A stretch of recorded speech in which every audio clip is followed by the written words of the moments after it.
kotero kuti tachesa chinthu chamwayi kuti tikhoza kukhala pano madzulo ano kuti tikambirane zina mwa nkhani zikuluzikulu zimene zikuchitika mdziko muno. Koma tisadapitirire mafuna ndikuonetsereni bambo Wanda Msisya nkhwinda viwi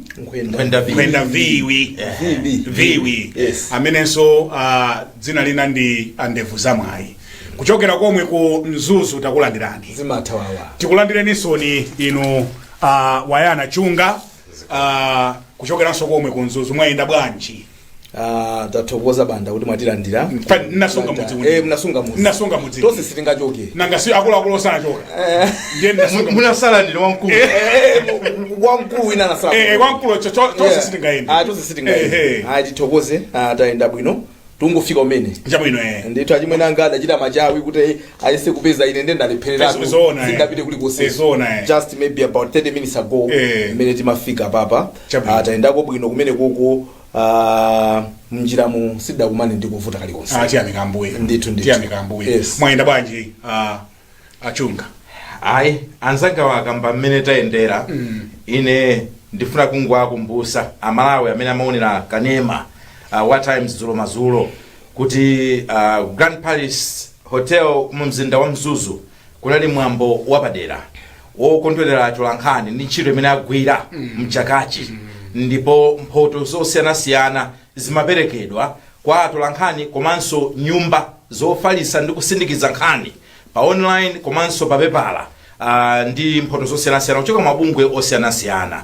Ndiye mwachizolowezi company ya Times inaoneka kuti ndimene napanga dominate mphoto zambiri ndipo pasogolopa amalawi akuona iyi ndimene ili best television of the year award.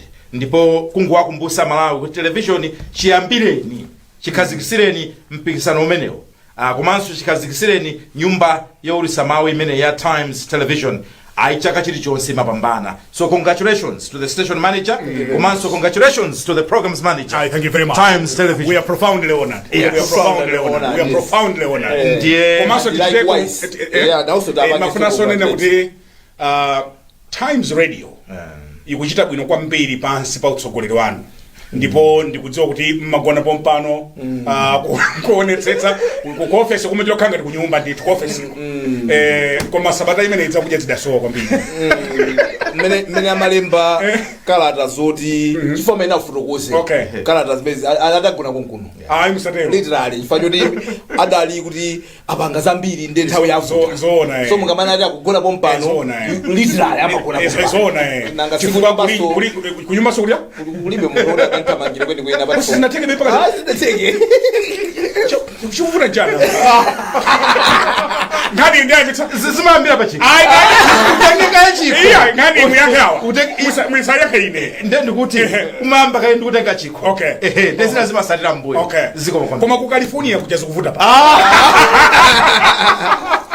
no koma ndimafuna ndinene kuti on a very serious note ndikufuna ndikuyamikeni kwambiri chidwi chanu nosenu the passion imene muli nayo pa makamakawa kuti koma ine pasandilande chinthuchi asandilande koma inonso at Times Radio very innovative. I think program ya kulinji anthu amayikonda kwambiri pali ma program ambiri amene amakonda and congratulations pabanja apo ndiye mukonze. I'm honored. I am honored. Mukonze pabanja. I'm honored. Station manager obanda nkazi palibe oziponya ponya palibe oziponya ponya wina dafa jojo so mtimene sinali kumeneko ine kutenga radio pamenepo kutenga radio mutakuona koma anthu ambiri atapita this was late. It was very late. Chama 12:01 usiku. Okay ndithu acha bwino kodi atenja sona liko kweli ndaona atenja nani acha bwino. So once again timafuna tiyamikeso kwambiri kuti zonse zitheke pamafunika kuti pakhale utsogoleri wa mphamvu. And I think if we are lucky, we are blessed adzonze si munthu wamasewera and I think we could have not gotten this far adzonze akadakhala kuti sakuti samalira bwino. So bambo Leonard Chikaja I think we need to mention him in a special way kuti zonsezi zikutheka under his leadership. Zona. Nthawi zina kumabwera mafoni amoto oti ulo kufuna kudya usadya mu pizza kuiona amali kuni mwadani simudya mafoni bwana koma ndi munthu wabwino kama zakhala epe kodiwe musula chamba chake. What are you smoking there? Komano mene manenderamo, I think when all is said and done, the guidance, the leadership, the support, no sitting ngabanga zimene zikanakhala kuti mwina manali mtu wina chinezo ndito. So iwowo komanso the whole executive team inunso amene mumayendetsa makampani amenewa zikuyenda bwino kwambiri. Makorokoto emshope. Tibwere ku nkhani zathu ziwiri za lero. President Chakwera sabata imeneyi anawaya town ino. I think anali kuno ku Blantyre, then anapita ku Zomba, ndiye atachoka so ku Zomba anabwera ku Kotipa. Ndiye akuti kumeneko kunayankhulidwa nkhani. Akuti zimatengera nduna imodzi. Kuyokhala corrupt. Ndiye ni matenga ndalama kwa mwenye. Kenako ipatsa ndalama kaya kwa atola nkhani corrupt journalists. Ndiye pakhala pali kulankhula kwambiri. I wanted us to break it down for that story. For example, ndikuona ngati kuti pali zolankhula zambiri. Pali zolankhula zambiri. Ndiye ndimafuna kuti nkhani imene titayiunika bwino kuti kodi akuti anati chiyani. Ndiyambe ndinu achunga. Munamvetsa bwanji President Chakwera? Chifukwa chimene munyengo ya social media timafunika ma media stations ngati Times nchonena kuti ife sitimangojowera nkhani timayenera tifufuze andi titaona kuti muli zoyankhula kwambiri mkatimu tinangopita ku source ndikufuna kutenga speech hiyo kuti kodi a president anayankhula zotani. Ndiye mwachidule mundilole kuti ningowerenga. Please go ahead. Chifukwa when you read it amalawi ndikupempheni tisakhala alesi tizimvesa zinthu in context mene zakambidwira. Akukamba mchingerezi ndakunena kuti this is an important point for us to grapple with because there are naive people in this country who think that it takes an evil person in the judiciary, one evil person in the judiciary, to accept a bribe in exchange for a favorable judgment in court, or that it takes an evil person at roads authority to cut corners in their construction of a road to skim off some of the money for the project, or that it takes one evil person at immigration to print passports for non-citizens and issue diplomatic passports to non-officials, or that it takes one evil person at money to sell papers to students so that they can cheat on an exam, or that it takes an evil person at MRA to let goods pass through our borders without paying tax, or that it takes one person at State House to abuse their position to bring goods into the country, into Malawi, without paying duty, or that it takes one evil person at a district hospital to siphon medicines out in order to open their own pharmacy, or that it takes, now pay attention here, or that it takes one evil person for a citizen not to declare the income of various sources. Sources. You can read it from there. Yes. Or from there. Yes. It takes one evil person for a citizen to not declare their income from various sources in order to evade tax, or that it takes an evil person in cabinet to go around the business community offering government contracts or issuing threats in exchange of tens of millions of kwachas in secret kickbacks they can use for conducting political rallies and paying corrupt journalists to write positive stories about them and negative stories about others. You don't have to be an evil person to compromise your integrity in these ways. You can be a decent person, a person who is respected and liked in society, a person who is well educated, even a person who is well traveled, a person who is popular and a religious person who has a reputation for moral and ethical behavior, and yet secretly compromise your own integrity. Not because you had evil interests, but simply because you chose to be selfish by using your position for self-interest. Yeah, break it down for us. Mawu okambidawa ndi pa Chingereza mati metaphor. Ndi mtundu wakayankhulidwe mchingerezi. Ine ndimaona ngati kuti sorry ndakugaga mwedi. Yes. Titamva mmene mwawerengerapo. Yes. Ndimaona ngati anakasiwirano video ija imene mwina ya sisadzaye so that kuti tione zimene zanenedwa zija ndi anthu angoswera ka video kaja ndi kumafotokoza. Okay. Kondwani muhone komanso mai ndani Agi. Yes. Tati patsirani video. Tax, or that it takes an evil person in cabinet to go around the business community offering government contracts or issuing threats in exchange for tens of millions of kwachas in secret kickbacks they can use for conducting political rallies and paying corrupt journalists to write positive stories about them and negative stories about others. You don't have to be an evil person to compromise your integrity in these ways. You can be a... Yeah, yes. Ndingomaliza mote. Yeah, please. Mungati muone anthu angodula chiduswa ndithu ndikupereka chithunzithunzi kwa Malawi kuti achakwera amanena kuti pali nduna imene ikunka kwa mwenye kumakatenga ndalama ndikumapangira malale achipani kumagula atola nkhani amene yesu aliziphuphu anthu kungothamanga. Unfortunately anthu amene timawadalira kunena kuti you would have thought kuti nkhaniyo aimvesesa. This is a metaphor. Akunena kuti zimangotengera munthu mmodzi ku immigration, zimangotengera munthu mmodzi ku chipatalako, zimangotengera munthu mmodzi kaya ndi kumaneko kuti mayeso apangelike anthu apeze ma students, zimangotengera munthu mmodzi kandi ku state house, zimangotengera munthu mmodzi kandi ku cabinet, ngakhale ku ma judges ku judiciary apereka zisanzo zambirimbiri koma anthu angodula pokhapa. Yes. Andisikuti amanena kuti pali anthu awawa ayi. Okay.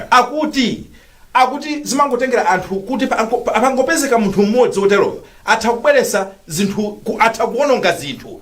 Koma let's not be naive. Ndikotheka atu kukhala munthu otchuka, kukhala munthu wabwinobwino, zinthu nkumakuyendera, koma kumakhala munthu wa ulemu wake, kumakhala munthu wokhulupirika, kumakhala munthu wa integrity ndizotheka. It is possible. Unfortunately anthu kungodula ndikuyamba kunena kuti ya mwina ngwakuti timafuna tipemphe Malawi ndipo ndikuyankha kuchoka pasi pa mtima. Chonde ngati tili ndizifuka ndi anthu ena mwina tizipeza njira ina, koma iyi ndimene mu communication tikumanena kuti disinformation.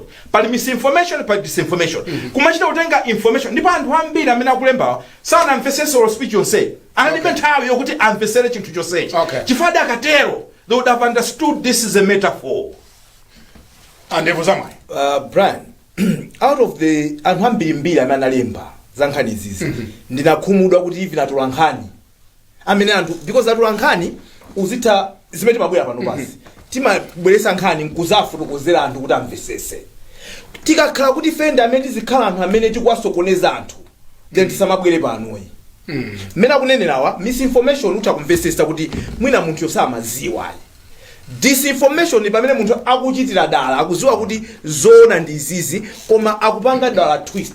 So look, tikhoza kufuna kuti tiziwe anthu amene ali corrupt mziko muno kandi ndunazo yes. Tikhoza kufuna tiziwe kuti atola nkhani amene apanga zaziphuphu ndi ndani yes. Ku immigration kandi ma judges yes.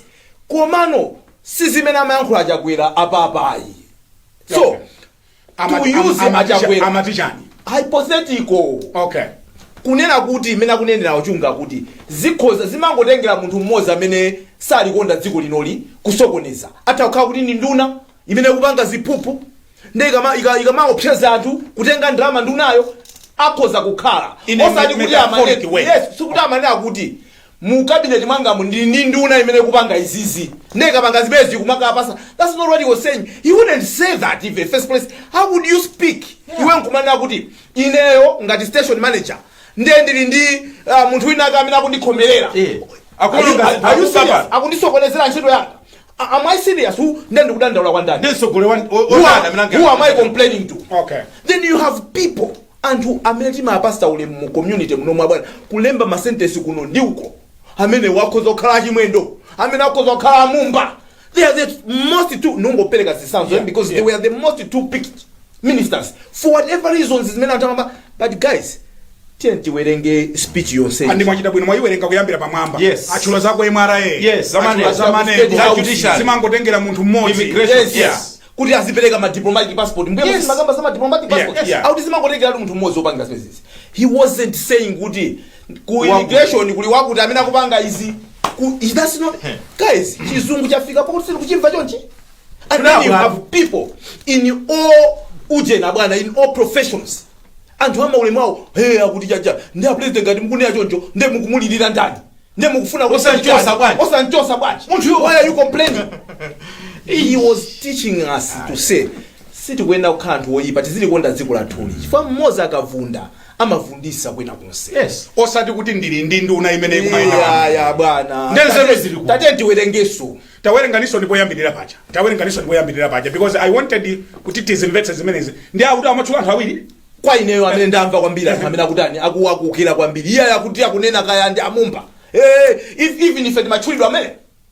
Can you imagine that? Akuti akamumba wakapanga zimezo ndamaja ndaji na wanda.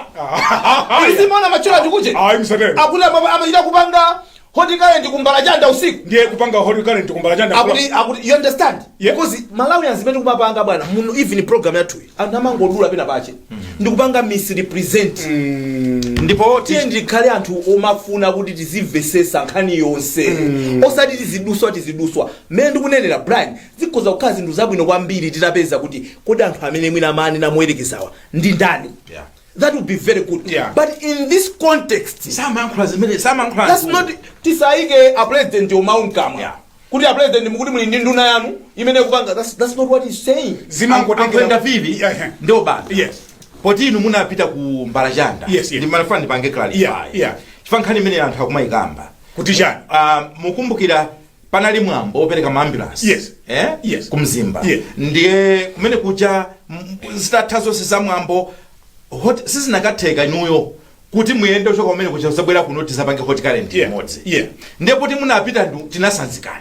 Achimwana anandisanzika achimwene poti mukhala muli kuplanta ife tikangopanga horticulture kumene kundi Brian komanso Jona Pankuku ngati mukumbukira. Now nimafuna ninene ichi chonena kuti wina aliyese ali ndi ufulu wobwera ku Times ndikunena kuti inetu ndili ndi msonkhano ku constituency kwanga ndalama samachitatiso ndipo ndife timantumiza kwa achina Africa nje ku commercial timatia kapena wezo bula kulilonge ndi mzuzu amakalipira kumeneko ife timangouzidwa. Now kumbukirani tingopereka chisanzo ndi misonkhano ingati imene ino banda mwapita kukapanga misonkhano ya Gangata kulilongwe chigawo chapakati yambiri ndikangati kamene tapanga misonkhano ya UTM yambiri yakabanga MCP. Why singling out that meeting? Ndipo ndikangati kamene onena kuti facha nthawi takanika horticulture achimunanga ngone kuti ankwenda viyo ndipangira kunkuno ndi Jona. And it makes sense. Tapanga kwambiri mbiri. We've been live so iyo titi napita kumbala chanda isifotana kupasa ndalama. Because anthu ena amakokeramo kuti amene akunenedwa apapa ndi amumpa. Do you understand? That's why in a plan and I keep saying this. Titanena kuti pali munthu uyu amene akupanga zakuti fair and good. But that's not what was being said here. Do not misrepresent. And for me, I want to what is mean kuti even ataona mwina anzathu amene anayankhula zimene zizi ndi timu yawo kuti anthu akusokoneza nkhani they should have come back and say akulu be responsible enough. That's not what the president is saying. Because people are now putting words in the president's mouth and they are injuring people out there. Unfortunately, even anthamalamulo, even atulankhani akulu atulankhani okuti even kuje kwathu komwe kumene kuchokera kubungwera debate kwathu we were even talking about it and I wanted to lift my hand ni mauza chimene anga kuti mafuna ndi lift panopo kuti ndiyankhule kenaka naona ati mwina chifukwa choti ineso akunditchula nawo momwe anthu I wanted to understand the mbalachanda element kuti chalo kwika nchiyani because all I wanted to say is anthu amamba kutchula mayina osiyanasiyana. Okay. Now here's the thing, anthu tizichita separate. Ndikudziwa kuti vuto lathu ndonena kuti tili ndi ndale zizofuna kuthana. Okay. Now ngati ineyo sindigwirizana ndinuyo ndigwisa ntchito china chilichonse chimene chingapezeke kuti ndithane ndinu. Let's be fair, let's stick to the facts. Nkhani ndonena kuti mu speech ya president iyi a president amapereka zisanzo za anthu amene angathe kuononga malo osiyanasiyana azigawo zaboma. Samakamba za any specific individual. Kani yathira pamenepo. So mkati mwake mwa anthu kutchula kuti anda chimwendo kandi vitu anazamba kuna kuti ndio corrupt journalist anazamba ife timadabwa kuti mpaka na kupita kumbala chanda. We just wanted to clarify. I see. We just wanted to clarify kuti ifeyo timapita misonkhano ya DPP ya UTM APP kota mangapi misonkhano ya mai ya kwambiri kaya ndi PDP kaya ndi Rasta uchakodi aima akachita. If he has the funds we will go. We will go. So for us that's why it is easy, because we want to be the difference. Amalawi tukulimbikiseni mukafuna kuti musimikize Nkhani malo ake ndendi yake. Komanso tiyeni tizikhala ndi chidwi chofuna kumvesesa Nkhani yonse. The danger of the single story. Yes, unless umene tili nawo nsikwano munthu amatha ngodula kachinthu ndikukapanga inu yonso ndikutenga zimene zijazo usafuna kumvesesa kuti kodi in what context was this said. So odula ya anangodula apapa okay chifukwa kuti akamba malo ambirimbiri manebo chati inde metaphorical ungodula pa cabinet minister apo ndi pa corrupt journalist bo. Okay. Nkhani yakwana akuti tikuli nduna imangidwa filikoloko ikangotera ndege ipakile apa kuna kuzoya nkula. Gentlemen, we can do better. Ifeyo atola Nkhani ngati sitikuthaso kwa fotokozera Malawi, then we are doomed as a country, chief. Because ntchito yathu ifeyo is to understand information, decode it and tell people kuti akulu zoona za Nkhani izi ndi izi. Ngati tiziyamba ndi ifeyo atola Nkhani kumasokoneza Malawi, then Malawi alwera kuti kuti akapeza information. Tapempheso amene akumalemba ma speech. Yes. Kuti kupempheni. Yes. Tagwirisani ntchito izi wozi because chizungu chasoka nkana. Chizungu chonena kuti anthu ena sangathe kuchimvesesa. Zithakuvuta. Maskulu ambiri aife ndairo iye. Zona. Soka nkanasi primary school. Sungayankhule zizungu zomafuna kumafotokoza ma metaphor. Hypothetical. No. You are confusing everyone else. Keep it simple. To state house iko. Talemba ni zompeka. Kule musabaizike atu. Atu baizike atu. Keep it simple. People have baizike. Uyakunena ichi and the chief to imagine. Kwa uyolembayo akadangolemba mwa street. Akadangolemba mwa street.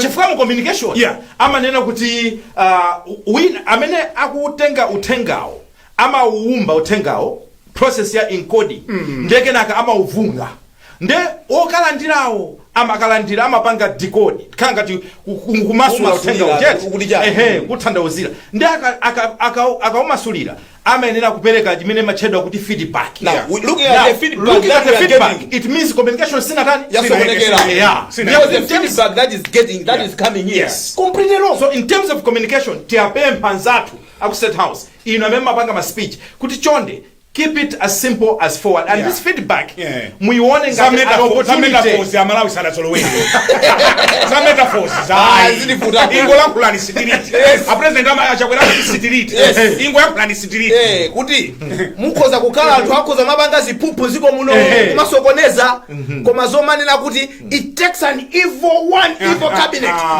na ngangoti akuti tukuli munthu nduna ya achakwera watakhala kuti akutali ndi nduna ya corrupt ndi anganene pagulu kuti ndi akuti ife titani because wango mugwira angonena SB mgwire nuyu ngati afika kwa gulu kwatu. You understand? It's gonna bag use your common sense. Use your common sense abana kuti like seriously guys. Would somebody honestly come out and complain kuti yakulu ine ndi ujeni anthu ndana anthu achito anga ofuta programs manager wanga ndi ndani wanga ondivutisa ndezikauza chika zikaima pagulu kumiti ndandazikana ndewanda kufuna ndi kupanga pochani esona no so I thought you are the boss esona deal with it so here if achikwela was complaining mama lawo yazuse deal with it but that's not zidikudza chifukwa chani akadakhauna kudanda ifana inuyo kuti mubwerese sanity in government andingati pali munthu wina amene akusokoneza chitani naye ni paibe chifukwa choti mubwere mkuzatu so it even kungoganiza chabe I don't know why it was not as obvious as that.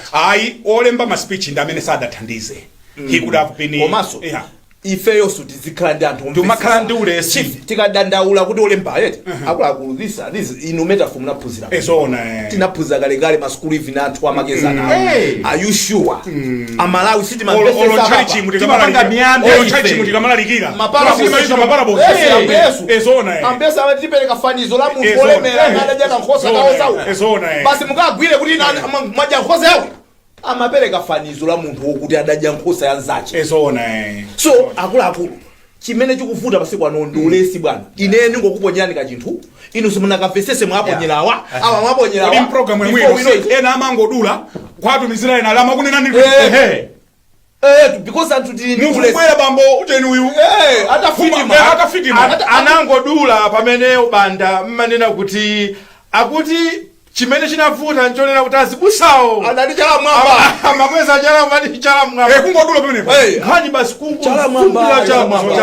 zona kuti amvesese nkhani yonseyo ayi ndithu ulesi zomvesa chisoti no titero koma ife at times timapita kumene taitanidwa yes and I wanted to say that and we will not apologize for no timajia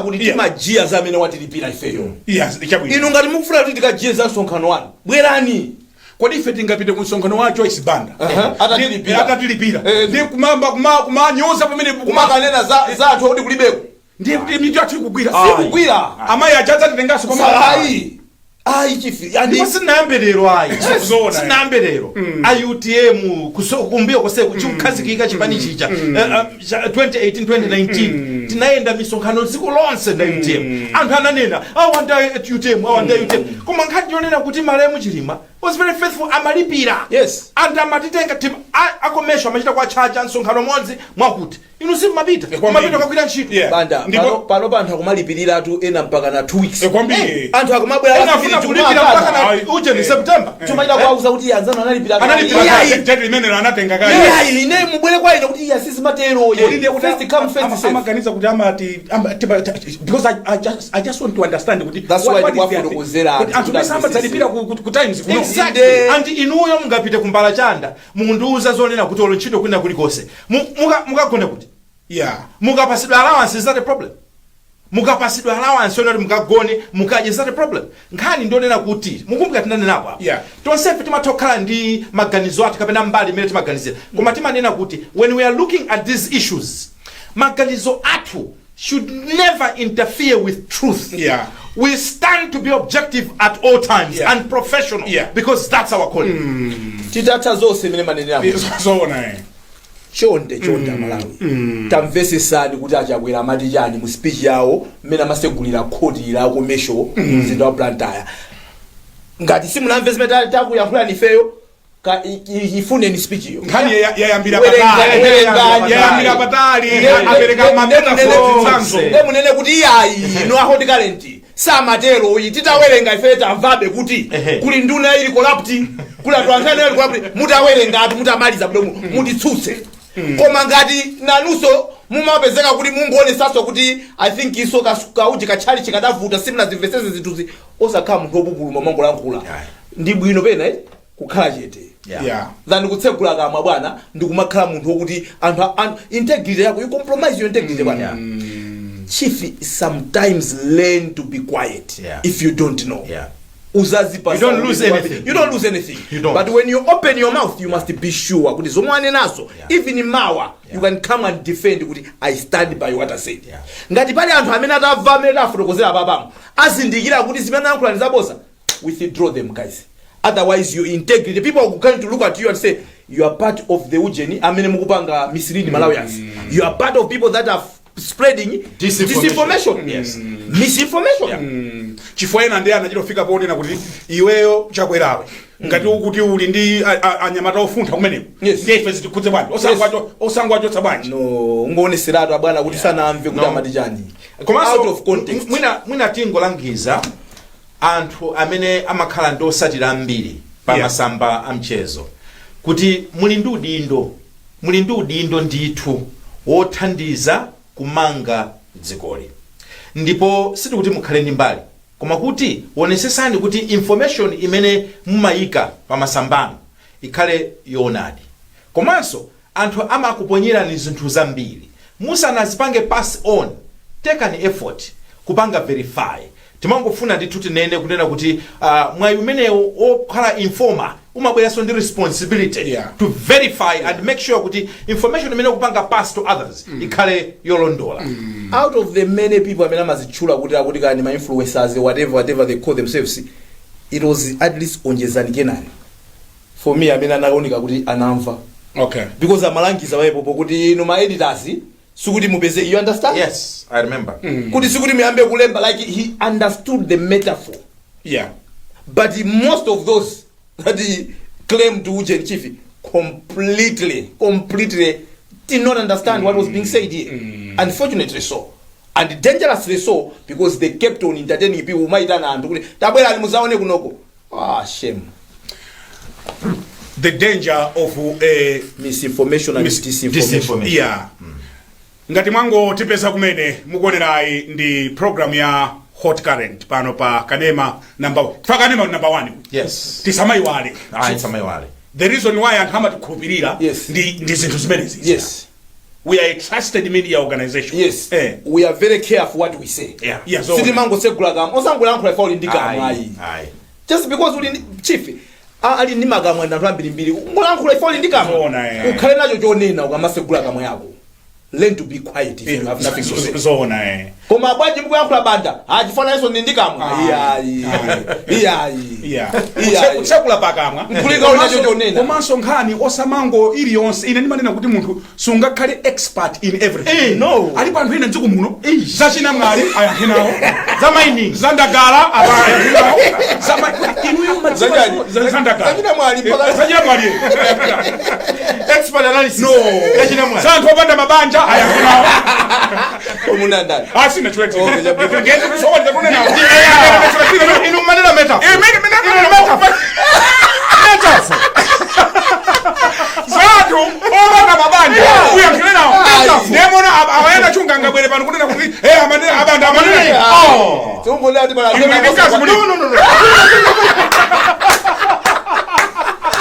We'll take a short break. Hapo tipasira program hii ndi Series Enterprise. Here at Sally's Mugonera Kanema wa Times ndine Brian Banda mzukulu wana Njayiko ndi nkwenda viwi kuchokera komwe kukaronga uko angumana ndanzi kula nzimba nzimba okay tamba kusankhana mitundu kungonena chula kumuzi kwa jani yande kungofuna unena ndifa Malawi basi zina zomati zakuti kona kwenda viwi ngwa kuplanta ya kumana ngazini chito okay fazime zozo zile zibamba sokoneza athamati yuko ni ngwakuti kuti ku Malawi angotenga okaoka ajani ndi wako yangwa bandi so mwaona so zimene manena zimene nazo kulanta amadero metaphorically kudali mwambo wolonga bishop wa Mzuzu ambuye akuti Yohani ndiye kumeneko adadzuka bishop wa mphamvu ambuye Mtumbuka ndiye iwo achaine chimene ndimakondera sayang'ana mbali anayankhula zambiri anayankhula za MDF kuti asilikali chonde osama kumango kuti basi no mukangofuna kuti chinthu chichitika ndi aliyense sangane naye yesi bwana ati pali nkhani ya malo adadenanso kuti ula president Chakwera apo he's not beyond the constitution dziko lino ndimatsala malamulo tikulowa nthawi ya kampeni ndiye ine zoma ndiyimbira kapena kuti ndidzilankhulana ayi koma tikudali kulankhula koma mamphamvu mundazimvetsa bwanji kuti munayamba ndinu thaija adamba ndi kupereka mundazimvetsa bwanji mukuzimvetsa bwanji kuyankhula kwa ambuye bishop Mtumbuka ambuye bishop Ntumbuka amene mwanenera muja ndi munthu wa mulungu amene amayenera kuti azilankhula mwamphamvu amene amachitira zoona and zimene amapanga zija ndi zimene zimayenera kukhala chifukwa choti mpingo ndi umene umayang'anira anthu kuti asamazunzike chifukwa anthu akamazunzika akati atimathamangira ku mipingo yosiyanasiyana kuti moyo wanga ndikumva kuwawa apa ndikumva kuwawa apa. So ambuye bishop akhala chitsanzo cha mabishop amene samawenderera kwambiri akafuna chilungamo ngati chili konayo amangomenya kuti pa zoona ndi apo. However, on this one mundilole kuti ine ndikhale ngati kuti ndili pakati ndi pakati. Okay, you are allowed. Uli mbalina ndikuwavomereza kuti akuyenera kuti azinena zimene sizikuyenda bwino and we support him. However, just like ife yonso panopa titamalankhula zinthu zokuti tikhulupirira kuti tikuchita bwino tisadandaula anthu akazizuzula kuti apena pake simupanga bwino because ndimezi makhalira munthu mwanena choti usunga kale kaswiri wa zonse kamene munthu sukhala ice cream kuti alisazi kukonda olo ndalama kuti alisazi kukonda because ndalama ndi ambiri timayikonda ndochepa pamene anthu zodana nayo. So pamene ndinaona ngati kuti mwina kwa ineyo nazakumaona kuti mwina apopo mwina ambuya nakapaunika bwino ndipo kuti anthu amene achosedwawo ngati anachosedwa mwankhasa then IMDF samayenera kupanga nkhasa. Okay. Komano pali chigamulo cha khoti simene chinkanati anthu omalo amene akhala ndi malo a IMDF. So therefore khoti lomwelo ndomwe linauza IMDF kuti akatani akachosa anthu. So kodi zimenezo tikanazipanga hando bwanji IMDF amene atakachosa anthu wasakachose pamene pali chigamulo cha kodi tizilemekeza bwanji zigamulo za khotisi. Komanso pogwiza ntchito chigamulo cha khoticho munakapanga zinthu zanu bwanji munatengerapo no mwayi kuti no muzuze anthu. Do you understand my point So kuzuzula nkhaza ngati IMDF ada user excessive force pona kuti chifukwa choti ndi chigamulo cha court, by all means bishop condemn that. But bishop, help me here, where now there is a court ruling that says kuti anthu awanachita encroach mala IMDF, how do we handle it? I think his concern is kuti majotsedwa ake. That's why I'm saying kuti with that one I totally agree with you. He's not saying kunena kuti I think he because panali kunena kuti anpaka na zinthu zino zinagumulidwa because if you read the judgment it is talking about destroying the structures as well. Okay. Mu judgment imo akunena kuti ziphwanyidwe zima structures because anthu wanachita encroach. Adalo amaloti siyawo. That's why I'm saying kuti pakwena kukhala very fine line to say kuti did they take advantage kuti IMDF when kuti ndi court ruling then they were overstepping the mark, they were being heavy-handed. I would not agree with them kuti just because if MDF no they are not above the law. However, how do we also look into the issue okuti pali court ruling imene mana kuti should we not challenge that ruling if we have problems with it? To say we are going to challenge this court ruling because we are allowed. We can challenge where we believe kuti I think there was an error in judgment on this one. We can challenge it. So pamenepo that's why manati mundilole kuti ndikhale pakati. On one hand I agree with him. No one should take advantage of any situation kuzuza mzake. Malamulo samalola. At the same time ngati tiliso ziko limeti kulemekeza malamulo tikwena tizilemekeza even zigamulo za court zomwe zinkana kuti anthuwo adalowa malo kuti siyawo komanso zimene zinamangidwa pamalopo poti si malo sadali ovomerezeka zimayenera kuti mwina ziphwasulidwe. Chabwino achunga choyamba ndi athokoze a bishop chifukwa ndi munthu mmodzi amene boma lililonse amayankhula ndipo kuyankhula kwake kumakhala kumeneko kosapyatira kosaopa. Mukumbukira anakambapo za ndi amale mupingo kuti nachindere amang'alula amayankhula. So dziko lina lililonse ngati demokrasi yake yofunika kuti iyende pazikhala anthu amene saopa amene amayankhula truth to power, kuyankhula chilungamo kwa atsogoleri. Ndiye ineyo ndinena kuti abishopu musasiye. Koma pamene tikuyamikira abishopu ndimaona abe kunena kuti in the same spirit of kunena kuti palibe amene ali above the constitution. Fani chinthu chimodzi chimene anakumbusa chakwera komanso tonse Malawi kuti palibe munthu amene ali above the law. Kanda asilikali you're not above the law. Kanda president palibe munthu amene ali above the law. Chimodzimodzi kuti a bishop nawonso palimene zinthu ziwiri zitatu zimene ali kuziyang'anira.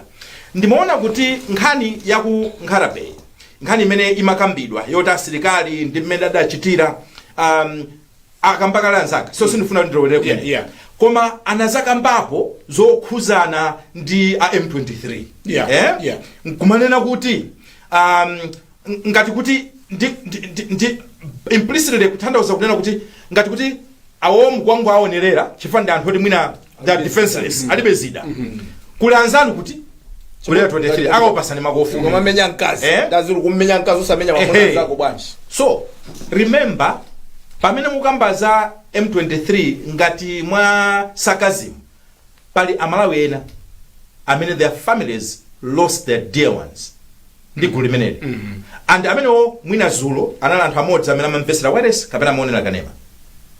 I would be very careful about making jokes or putting sarcasm on issues that have chimodzimodzi mmene anthu amakhala sensitive not samakambeza mwina zamalemu akuti munjira yotero because nkhani ya imfa imakhala very emotive. So I just want to be very kuti tizikhala careful tikamayankhula. Kwa panani nkhani ina imene ndimafunanso kuti ndichite comment imene anakamba a bishop ambuye bishop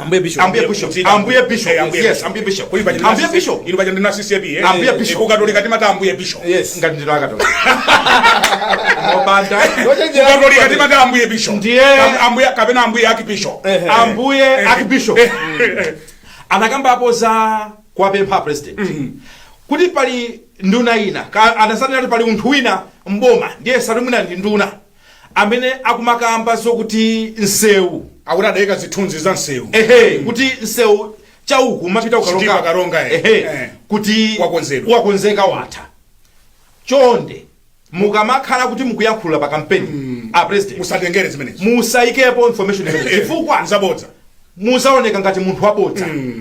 Now I thought that one was powerful. Yeah, it was powerful indeed. Chifukwa ine ntakhala chakwera ine ntakhala boma ndinena kuti anyamata awiri atatu tathamangani mukachite verify sangopita weka bwana olividi kupita kupita ukachita verify alikunzuzu komweko alikunzuzu komweko and ntapeza kuti amandinamiza ndunawo that's a serious matter. That's a very serious matter ngati cabinet minister akundinamiza nkhani ya nsewu usanamangidwe. So pali zinthu zambiri zimene kungokudulani maunga pali zinthu zambiri zimene zikumala kuika chiko muno people are going scot free nduna zaboma chikwapu chimasowa nduna zaboma kuchioneka kuti apapa yapala yeah but this one is not confirmed ndifana ndikunena kuti ambuye wanga name ndifana ndikunena kuti ambuye wanga name ndifana kuti kumbukirani stand yathu tichite confirm okay koma ndifana ndinena kuti confirm ndifana kuti kudagulidwa zinthu zosanera kugulidwa muno mukumbukira kupuchala unabwera bridge in foundation muno idatijera ucheni uyu idatijera lunch yathu zazi no one has been held accountable mukumvetsetse kwambiri I agree with you nena kuti abweze lunch yathu adaje ndipo uthenga umene kulakwa kwemphulonjo kulakwa ndipo uthenga umene ifetia nkulaso umene amayankhulira ambuye akibishop kuti achakwera komanso bumalano kaya munthu tabatsani singo shoti ujene awayana akulankhula za mphamvu aoneke okha pa TV adzadze pa TV akulankhula ndacha kwera iya abatsena awayana abatsena awayana olo pamene kwe amafuna kalo kutengera chisanzo cha ambuye akibishop tapemphe bwana president achakwera komanso ndi boma lonse kuti munthu akapezeka kunena kuti akusokoneza dziko lino kaya ndi ndalama za Malawi kandi kusokoneza zinthu zosiyana chonde wonesani mphamvu yanu chifukwa mukatero ndekuti mupereka uthenga wolondola kuti inuyo simulola zinthu zabwekabweka zinthu zachabechabe simulola koma anthu amene mukawasiya kuti azingopanga china chilichonse anthu amanena kuti mwina mwatuma kapena mwina mukuvomereza kapena mwina mukusangalala nazo kapena mwina ndanzani. So please tatithandizani inde miyezi yasala yochepa but it's enough kuti iwo amene akupezeka ndipo pali umboni waonera kuti akuononga zinthu mdziko muno. As a leader, as a government, do something about it. We can't just be complaining about it. We need action. People, Malawians are looking for action from your office and from the government of Malawi. Muma yankhula mwamphamvu nthawi zambiri koma lero lomwe yankhula mwamphamvu bwino inuyo achunga nthawi zina mankhula koma lero mwayankhula mwamphamvu ndikuganizira kuti ubanda mukatero wina kuzuzana tuuza akuti abanda acho musichenjerana ifeso timaona kuti akazangu kuti kanisenda lake kubona kusikwa inyuma yankhulaza koma lero mwayankhula zampaka ndio mambo ganizira kuti abarero atukule mutoni yomweyo yachunga achakwera asamasekerere zinthu zopanda pake nkulako kuyankhula choncho ayi tikamaliza ma metaphor ma hypothetical zenizeniso zilipo zija timango nena ano zenizeniso zilipo muli anthu enadi muma immigration imo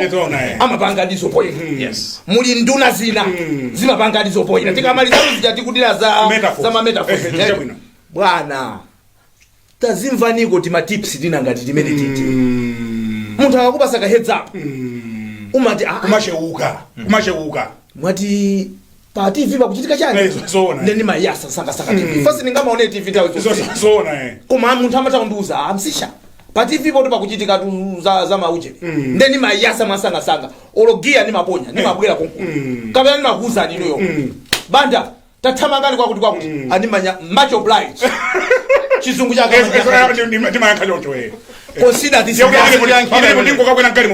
ati consider this done ndimazowa kuti akuthana ndi anthu kuti the point is anthu akatilozera kakhala kamulozo kuti apa pakuchitika nyasi tate ndizikhala ndi chidwi kuti tikaone kuti what is happening because anthu otiuza aja ndamene amatikonda tikakonza anthu amabwera kuzayamika kuti mwatikozera pamene tinakozera kuti uone chimene chidapha amako phika mowa anthu akalezebwa pamene amafanya bwana mwayimba khaniyo metaphor yako ngati ufuna kuti uone chimene chidapha amako phika mowa anthu akayaka makuza nani ndifuna ndikuzeni somanga bwera alika ino mukuziziwa tilitawe anjina chonyonga anthu akalankhula I think chimene chiku and we say this with a lot of sincerity with great humility sikuti achakwera timadana nawo koma pakukanga kuti pali ka leze affair and zimaoneka ngati kuti kaya nduna zawozo kaya ndi ndani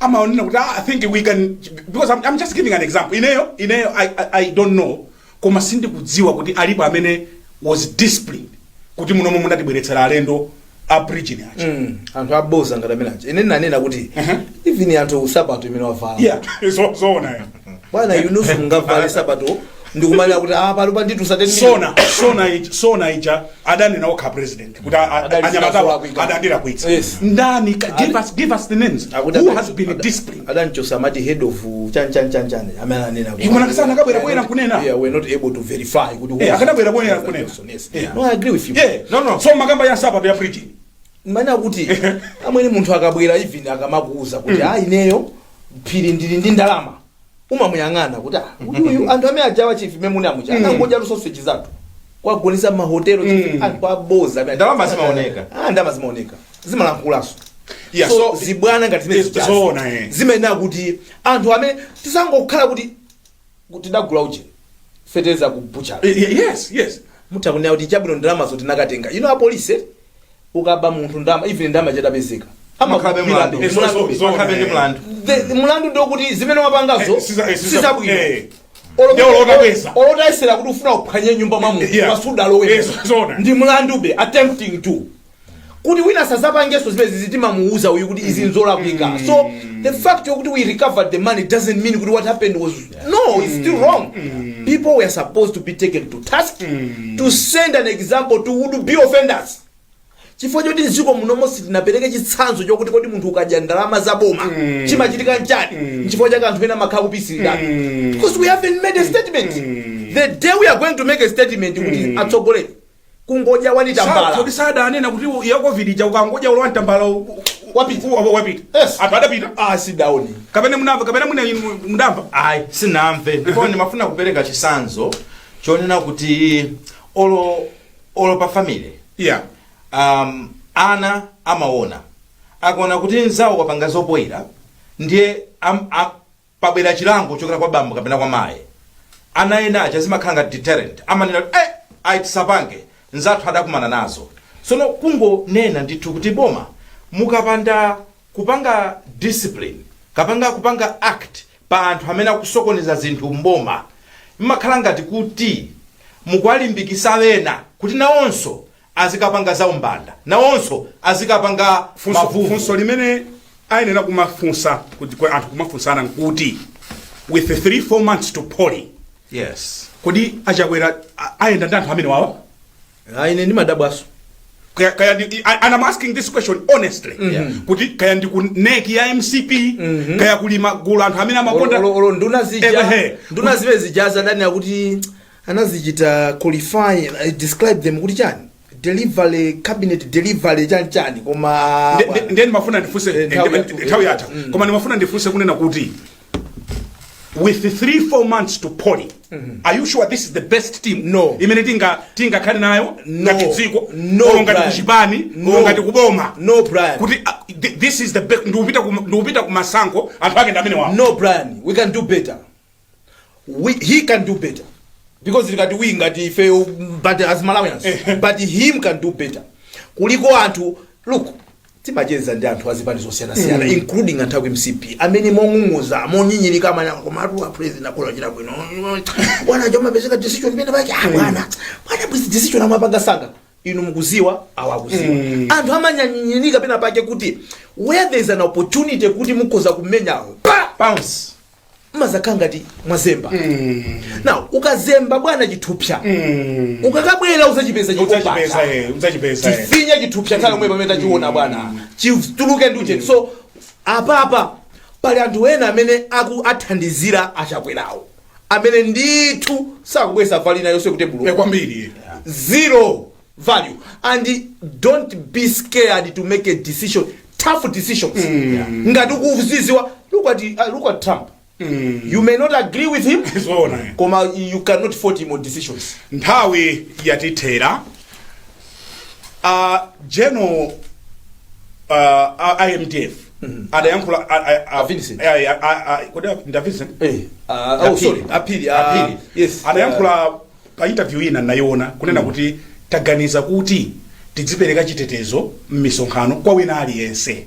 Chifukwa pali zina zimene sizimachitika tofuna kuti masankho awa akhale bwino ndeni maneno kuti kuyankhula suku ndeni mafuna ndinene kuti pamene even ifeyo kuno ku media pamene tikupita ku masankho a 2025 iwa let's treat all the candidates equally osati kuti because bena umatomva kuti kuda kuti nchiyani koma mmene akuntengetsera candidate kuti kumasisa milandu izi kuti munthu usanga asumire ndeni mafuna ndinena kuti tayamikira MDF ngati zimenezo zichitike komanso ife kaya ku media kaya kuti let's handle because you never know who is going to be akabambe akuzokhala president wa dziko apita muthalika akuzokhala president wa dziko achakwera akuzokhala president wa dziko tasawina atupere Amai Joyce Banda oja zake adali mulandu alibe mulandu oja zake azano ako America aja azano ako America dokotala yes. So let's treat all of them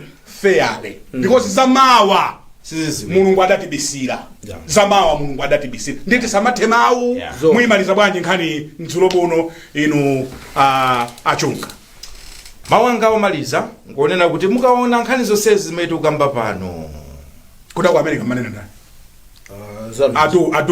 adobe chabwino mukaona nkhani zonse nkhani ndionena kuti tenena kuti ngati dziko tipange chisankho osati chapa 16 that's right September chisankho cha mutu mwathumu kuti kodi ndifuna ndilikonde dziko lathuli kapena ndifuna ndikhale gulu lononga nawo dzikoli chifukwa munthu amene wapanga chiganizo chokonda dzikoli ntchito zako mayankhulidwe yako asonyeze kuti you love this country ndimaona ngati zinthu zina zimene timapanga sizigwirizana ndi anthu amene amakonda dziko lawo it doesn't make sense so please antikamanena izi tukamba za kwa wina aliyense from the top to the bottom kukhala ngati kuti aliyense angofuna kuti angopakulapo angotengapo zake ngati kuti ndikutamawa akuti nthawi yatha so chonde Amalawi tilikonde dziko lawo ife ngati Nkhani ni ntchito yoti tigwire kwauza Malawi zona zokhazokha.